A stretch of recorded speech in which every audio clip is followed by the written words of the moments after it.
आज आपण सगळे सॅमसंग सॅमसंग करतोय, पण मित्रांनो अँड्रॉइडच्या आधी सॅमसंग काय चीज होती हे तुम्हाला माहिती आहे का? तेव्हा सॅमसंगचा फोन हातामध्ये असला की लोक बोलायचे, अरे बापरे ह्याच्याकडे तर ब्रँडेड फोन आहे. आणि आजचा व्हिडिओ बघितल्यावर तुम्हाला कळेल की सॅमसंगने फक्त फोन नाही बनवले, तर त्यांनी हिस्ट्री बनवली आहे.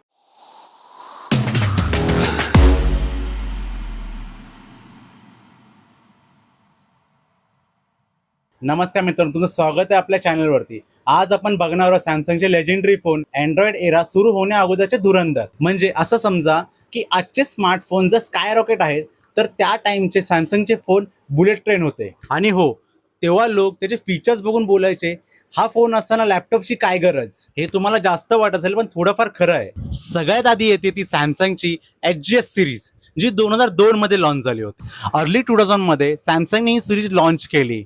या फोनचे फीचर्स बघून लोकांची नजरच हटत नव्हती. HGS D500, HGS E250, HGS U600 ही नाव ऐकले तरी जुना एरा आठवतो. त्या काळामध्ये फोन असणं हे स्टेटस सिम्बॉल मानलं जाईल. फोन फक्त कॉल करण्यासाठी नाही, तर माझ्याकडे फोन आहे ना, तो स्टाईल मानण्यासाठी होता. आणि डिझाईन, मित्रांनो, डिझाईन बघून तर डोळे चक्रावून जायचे.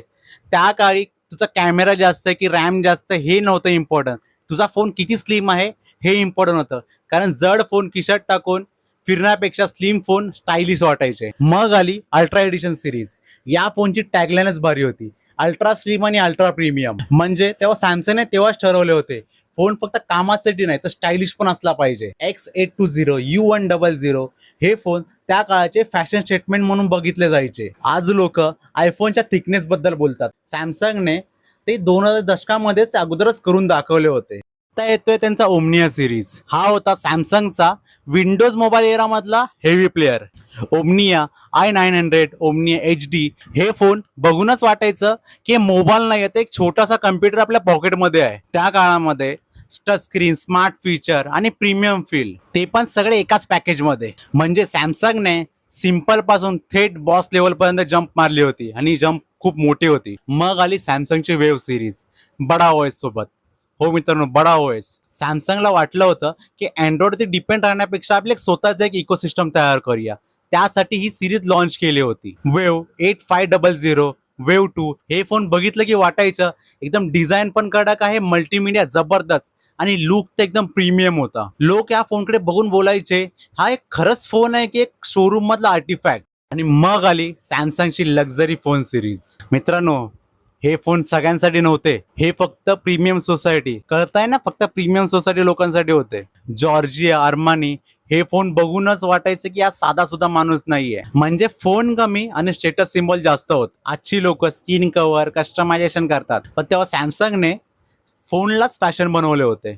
एक मोठा टर्न तो होता Android era. Samsung Galaxy i7500 हा त्यांचा पहिला अँड्रॉइड मोबाईल होता. आणि तिथूनच सुरुवात झाली त्यांची लेजेंडरी जर्नी, जी होती Samsung Galaxy S, note series, अजून बरेच काही. म्हणजे प्री अँड्रॉइड काळात पण सॅमसंगने खूप ग्राउंड वर्क केलं होतं. आणि अँड्रॉइड आल्यावरती त्यांनी तर डायरेक्ट रॉकेट लॉन्चच करून टाकला. तर मित्रांनो, सॅमसंगचे जुने फ्लॅगशिप फोन बघून एक गोष्ट तर निश्चित होते, इनोव्हेशन ही सॅमसंगसाठी आजची गोष्ट नाही, ते आधीपासून या गोष्टीवरती वर्क करत होते. तुमच्या आठवणीतला सॅमसंगचा पहिला फोन कोणता होता मला कमेंटमध्ये नक्कीच सांगा. आणि अशाच टेक हिस्ट्री, नोस्टॅल्जिया आणि मजेशीर टेक व्हिडिओ बघण्यासाठी चॅनलला सबस्क्राईब करा, लाईक करा आणि शेअर करा तुमच्या फॅमिली आणि मित्रांसोबत. बेल आयकॉन दाबायला विसरू नका. पुढच्या व्हिडिओ अशा एकदम जबरदस्त असणार आहेत. तोपर्यंत जय महाराष्ट्र.